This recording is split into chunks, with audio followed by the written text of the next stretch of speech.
So I want to ask you why you would want a parrot. If the answer is because they can talk or because they're pretty, let me tell you something. That gets old really fast. Those should not be the reasons that you get a parrot. Parrots are very sensitive and emotional creatures, and they are a sentient being just like us. They're very intelligent, and they live a very long time. I just wanted to talk to you about some of the negative aspects of owning a parrot before you decide that you're going to go rush into it. Because unfortunately, there are many, many parrot rescues and they're usually full. The reason for that is because people get parrots for the wrong reasons. They don't realize what they're getting themselves into, and they can't deal with the negatives. So what are the negatives of owning a parrot? Well, for one thing, parrots have the emotional maturity of a toddler. They do throw fits. They will throw things if they're mad. They will bite you if they're mad. They will do things they know they're not allowed to do just to test you, just like a human child. Parrots are stinkers, for lack of a better word. And they don't grow up like a human child would. They're constantly at that stage in life of a human where they're always going to be naughty. See, he's being naughty right now. He's already bitten me while I was talking. Luckily, he didn't bite me hard, huh? That's the other thing I wanted to talk to you guys about. No matter how much your bird loves you, no matter how close you think you are to your parrot, they will bite you. That just comes with the territory of owning a parrot. So why do they bite? Well, there are many reasons that a parrot will bite you, and they can bite very, very hard. And depending on the species of parrot, they can do some really, really horrible damage too. Now, it's not life-threatening, obviously. This is a 1-pound animal, but they have a pretty strong bite force, and I've heard of people who have their fingers broken.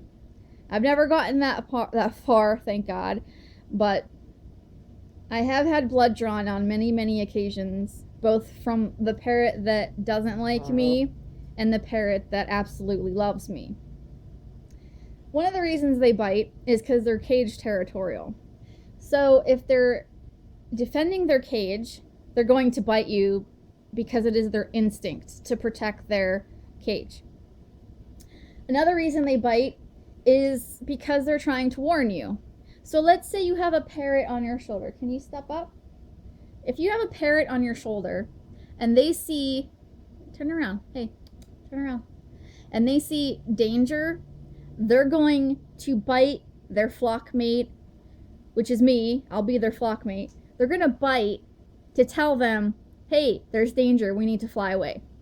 That's their warning.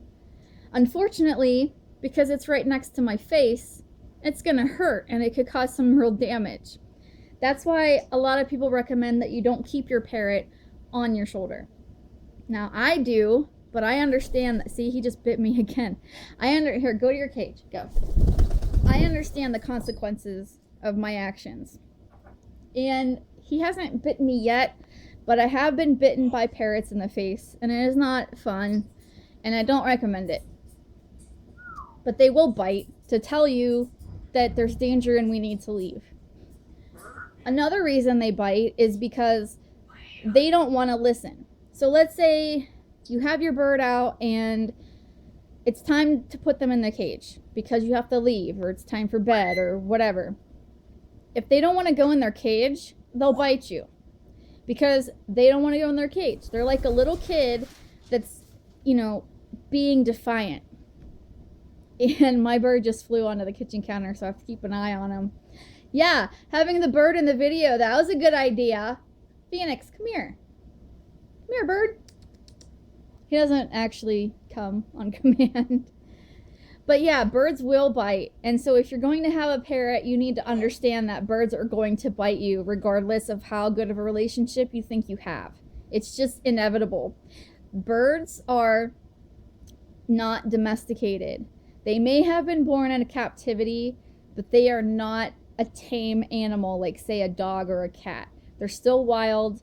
They haven't even been with us human beings for that long of a time.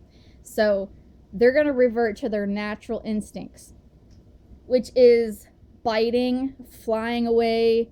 Those are the things that they do in the wild to save themselves. Most birds will choose to fly away first before they resort to biting, but that's not always the case. And a lot of times, birds are not fledged properly when they're young. And fledging is like when they learn how to fly. Most times, oh, you're so bad. You're lucky I'm on the camera right now. He's all right. He's safe. He's just being a little stinker. But most times, when you get a bird, like you buy one as a baby, automatically you clip their wings. And what happens when you do that is that they don't learn how to fly to save themselves. So I have one bird. His name is Walter. He doesn't understand how to fly. I let him grow his wings out, but he still doesn't understand the concept. So he does crash. He cannot control his flights.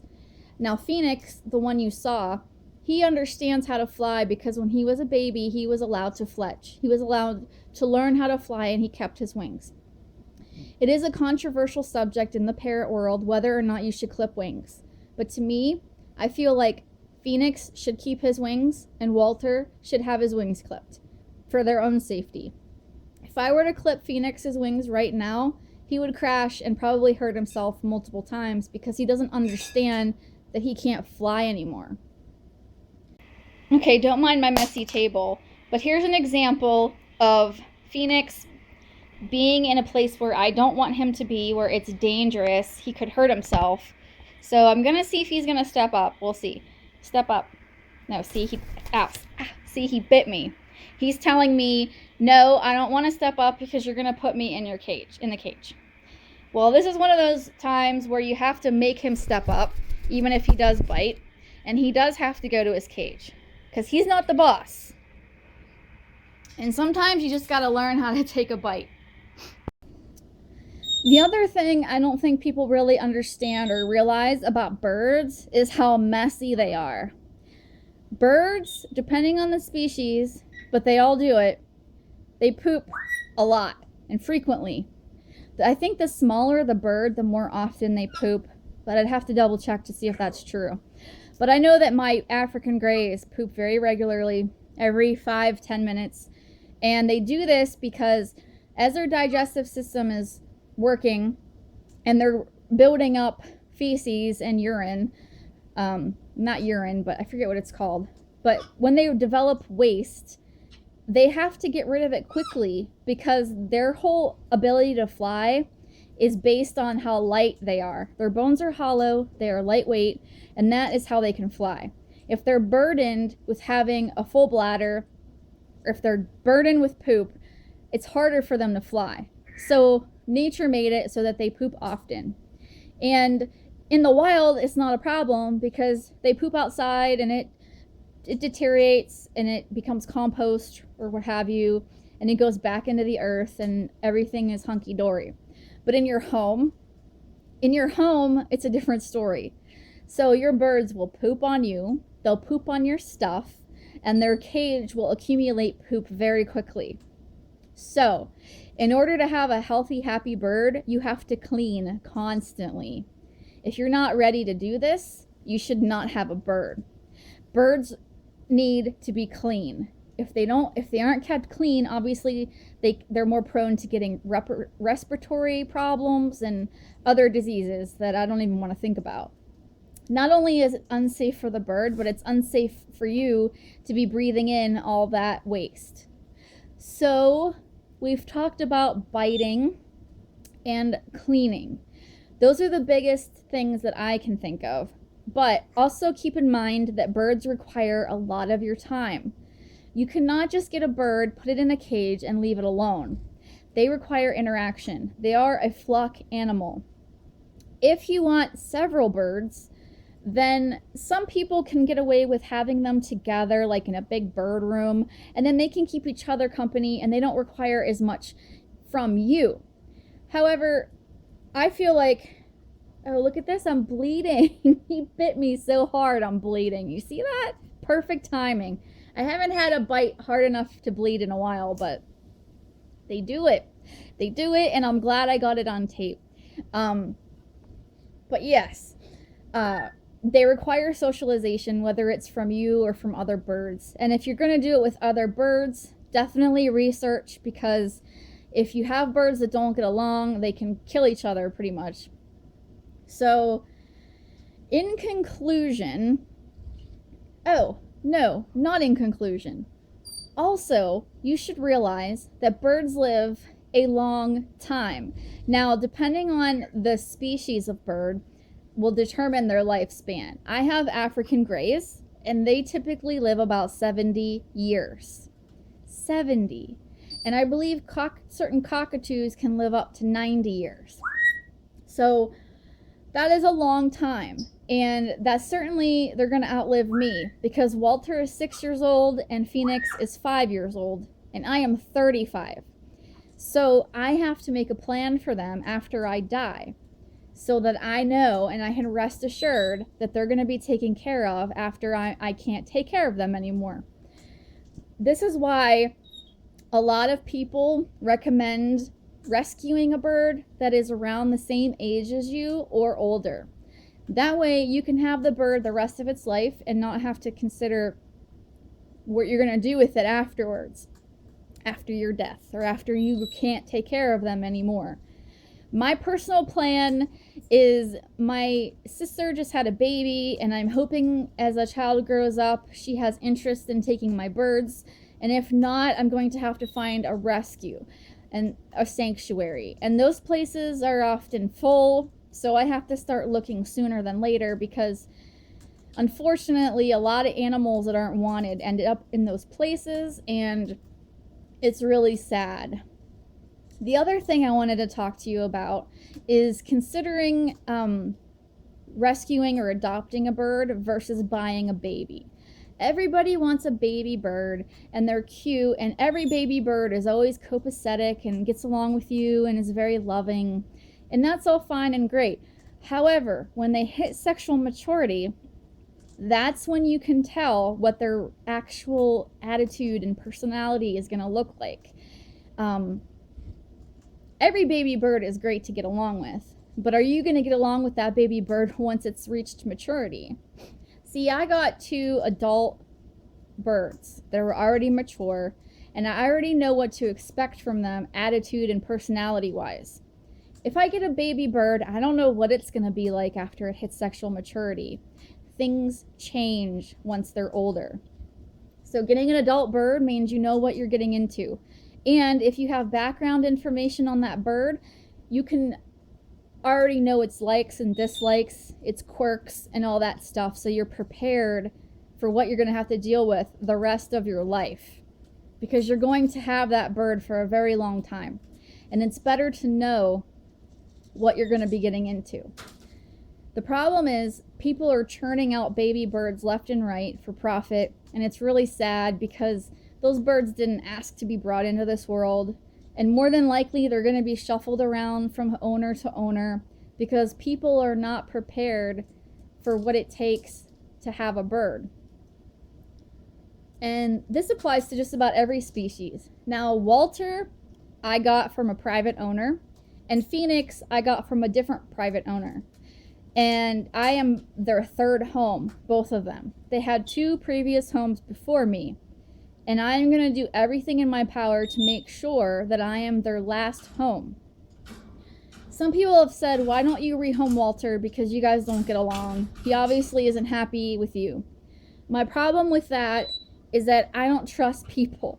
And I don't feel comfortable giving him away if I don't know how he's going to be taken care of. If I found the perfect home for him, I would rehome him, because I want him to be happy too, and it's not fun every time I have to feed him or clean him that I'm getting attacked. But I will continue to do that, until if I ever find him a home that I feel comfortable giving him to, because I don't want him to keep going from home to home to home. And he has the personality where that could happen to him because he's not the nicest bird. So he's just stuck with me, I guess. But at least I know that he's going to get health care, that he's going to get proper nutrition, proper mental stimulation, which is toys. The word toys sounds such a you don't really need kind of thing, but toys are actually very, very important for birds. It provides them mental stimulation, which is what my bird's doing right now. He's banging his toy around to get my attention. You bit me, remember? Anyways, before you get a bird, if you're really, really serious about it, do your research. I am not joking. I did so much research before I got my birds that my husband was going crazy because I kept buying books. I went to seminars. I was online all the time just reading about it. And honestly, I know a lot about African greys, but I don't know a whole lot about other species because this is the species that works for me. May not work for you. African greys are very sensitive. They're very routine oriented. They like a quiet home. They like to bond with their owners. And if you are a social person, you like to have a lot of people over at your house. I'm trying to talk, man. Yeah. Hey. I'm talking. We argue a lot. Anyways, if you have a lot of people in your home all the time, some birds can handle it, some greys can handle it, and some greys don't really like that. So I did a lot of research and I decided the African grey was the perfect choice for me. I stick to that decision. I still think it is, and may not be the best bird for you. You may be more interested in something like a kayik, which is very playful and outgoing, or you may like something like an Amazon, which is very, very outgoing and very loud and boisterous, and it just depends. But do your research, make sure you're looking at the correct species that's going to work for you, and know what you're getting yourself into. All birds are loud, all birds are messy, all birds bite, all birds live a long time. Even the small guys live like 20-30 years. So just do yourself a favor and do your potential future bird a favor, and research, because you don't want to be that person that has to give your bird away because you can't handle it. So that's all I got for you today. If you have any questions, please leave a comment down below. If you want to see more of my birds, I'd be more than happy to share. Thank you for watching this. I hope this maybe cleared up some questions you had, and I will be more than happy to answer anything you've got for me. All right, guys, thanks so much, and I'll see you guys on the YouTube. Bye-bye.